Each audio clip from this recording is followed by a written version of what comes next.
Leinster 40, Scarlets 32, and so all that remains to be achieved is the first series win against one of the Southern Hemisphere Big Three since 1979. As it is, Leinster completed the most successful regular season in both the history of Irish rugby and the province in a manner befitting the best team in Europe.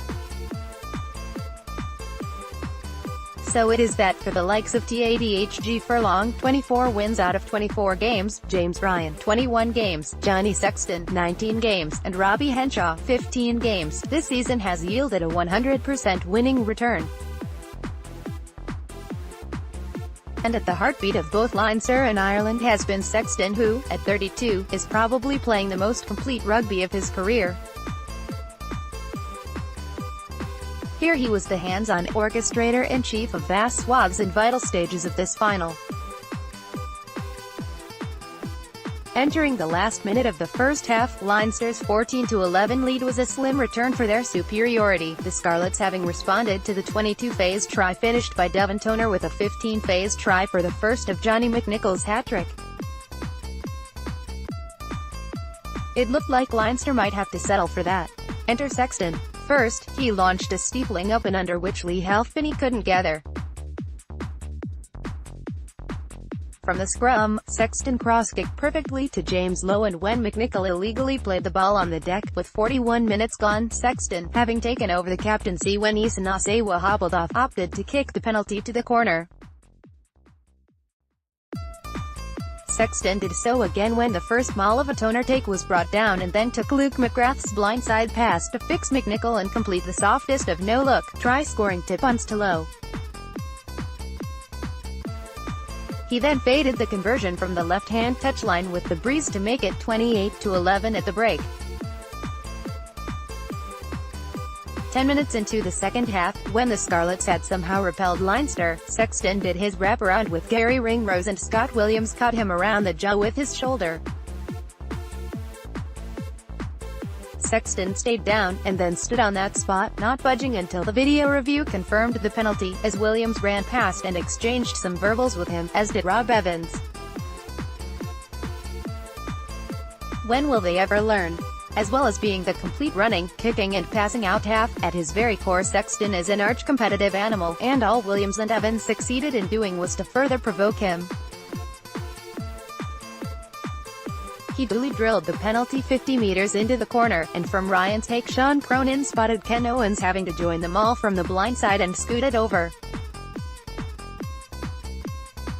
Sexton walked back toward the 22 with the ball in his left hand, but his head turned to glare at Williams before, naturally, fading the conversion from the right-hand touchline to bisect the posts again. Take that. Game over. Big moments, you see what he does on the field, said Leo Cullen afterwards. Big moments in the game on halftime, like kicking those sideline conversions.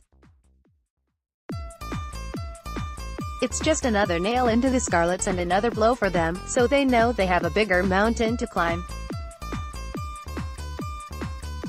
There's also the bits behind the scenes, how he drives standards every day. That's not just the players, how he drives the standard of the coaches, he added, with a knowing smile, and particularly reflecting on his first difficult season at the helm when Leinster lost 5 of their pool matches and the prodigal Sexton, back from racing, could scarcely conceal his frustration. There was a lot of reflection, particularly the year when we had a poor year in Europe. We had a lot of conversations behind the scenes about trying to make the place better and what we needed to do. Obviously, we went on to lose that Pro 12 final against Connacht and Edinburgh in the 2 semi-finals last season. But for a lot of these guys, they have gone through the season unbeaten. I'm not sure how many of them are, but James Ryan is one, Johnny as well, Tadhg, potentially Robbie Henshaw is another, there might be a couple of others. That achievement alone is pretty spectacular. It's not like they're playing low-level games. That's after the first test of the Lions, so it's a pretty remarkable season those guys are having. Afterwards, Sexton spoke of the pressure that came with trying to ensure a proper send-off for Nacewa, arguably our greatest player ever, and having inherited the captaincy, it probably accentuated that sense of obligation. Fittingly, Sexton having taken his leave, the win was then decorated by a couple of memorable vignettes from Jordan Larmour with that breathtaking, O'Driscoll-esque, one-handed scoop to gather his own kick ahead, and Joey Carberry doing Hadla Parks like the proverbial kipper with his footwork as the excellent Luke McGrath supplied the try-scoring link for the deserving Jack Conan, who had a huge game. Then again, that big Dev, of all people, and with a little help from Conan and Dan Levy, scored the first try was also apartment. Toner joked that it was probably his first in about 150 games, and he wasn't far wrong. While it was his first meat pie since scoring his second Irish try in the second test in South Africa 2 years ago, since when he had played 56 games, it was his first in 120 games for Leinster. His fourth and most recent try for his province, it was his first for Leinster since September 2012 in the season opener against the very same Scarlets.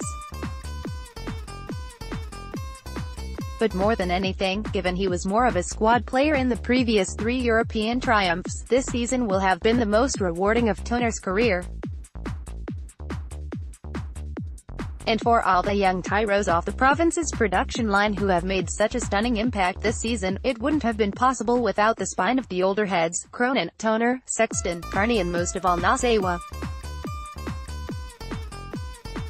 That's why it's been Leinster's year of all years. Scoring sequence: 7 minutes Sexton pen 3-0, 9 minutes Halfpenny pen 3-3, 12 minutes Halfpenny pen 3-6, 16 minutes Sexton pen 6-6, 25 minutes Sexton pen 9-6, 30 minutes Toner try 14-6, 35 minutes McNichol try 14-11. Leinster, Rob Kearney, Jordan Larmour, Gary Ringrose, Isa Nacewa, Capt, James Lowe, Johnny Sexton, Luke McGrath, Cian Healy, Sean Cronin, Tadhg Furlong, Devin Toner, James Ryan, Rhys Ruddock, Dan Levy, Jack Conan.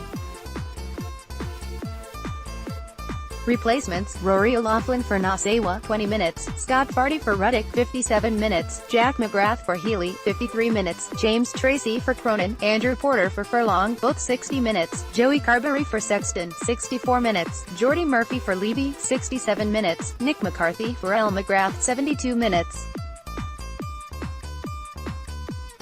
Scarlets: Lee Halfpenny, Johnny McNichol, Scott Williams, Hadla Parks, Stephen Evans, Rhys Patchell, Gareth Davies, Rob Evans, Ken Owens, Capt, Samson Lee, Lewis Rollins, Stephen Cummins, Aaron Shingler, James Davies, Tadhg Byrne. Replacements: Will Boyd for Shingler, 39 minutes, Werner Kruger for Lee, 57 minutes, David Bulbring for Rollins, 64 minutes, Jonathan Evans for G. Davies, Tom Pretty for S. Evans, both 71 minutes, Ryan Elias for Owens, Dan Jones for Patchell, both 72 minutes. Not used _ Wyn Jones. Referee: Stuart Barry, SARU.